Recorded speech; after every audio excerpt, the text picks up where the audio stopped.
So here's our latest Marketplace project. This is a Coleman grill that was on Marketplace. We picked it up for $125. We've gone through it. It obviously needs some parts in order to get it up and running so it'll safely operate and work well. We're just going to roll it outside, and I'm going to take a pressure washer and basically get rid of the top level of grime that's on it.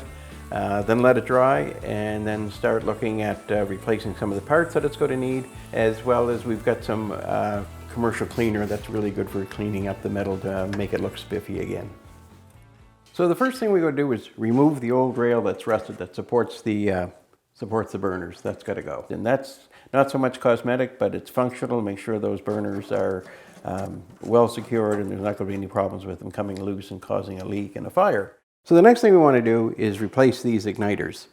This is the device that when you press your start button, it creates a spark that jumps from the electrode down to the frame, right underneath the openings where the gas is coming out. So your gas is coming out of your burner here. The gas is heavier than air, so it drops. So the spark is just below it. So once that happens, it just ignites the whole burner. Now we can just insert the burner back into position. So there you can see the condition of the old burner tents. These are shot. There's really nothing you do. They're just rotted right out. And that's not unusual. That's a normal wearing part. So we have a replacement, which is an OEM part directly from the same people that built this one, have built this one. If we were to use aftermarket for something such as these burner tents, we're going to be doing it again and again and again, because they just have no life with aftermarket. They're not the thickness, they're not the quality, they don't have the coating that the OEM does. So why waste your money having to do the same thing over and over again? Stick with OEM parts. You know it's going to fit, you know it's going to last. So we're just going to install those into place and they'll be good to go. So now we'll put in our grills. They still have a bit of life left in them. I wouldn't replace them yet. But if you do need them, they're easy to get. Simply go online with your model number, you can order them up and we'll send them right to your door. Now we may as well change our thermostat. So our new thermostat is just a little different in color. Actually, I like this one. It looks kind of like a racing model. So we just go to undo the wing nut on the other side, pull the old one out and put the new one in. So now we've got our side burner grate put in, and this was missing when we bought the grill, but this is really easy.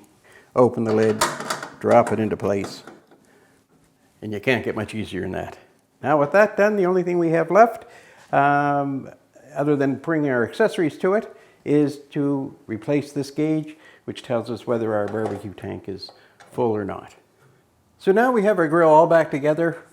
So let's put a propane tank onto it. We'll do a quick leak test to make sure it's fine and we don't have any leaks, and then we'll fire it up. So let's review this grill again.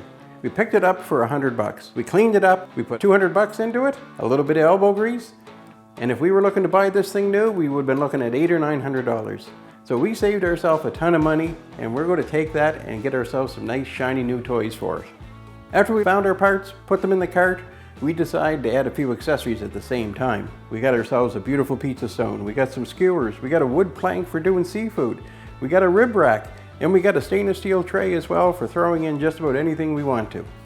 If you enjoyed this video, don't forget to hit the like button, and of course subscribe so you don't miss anything.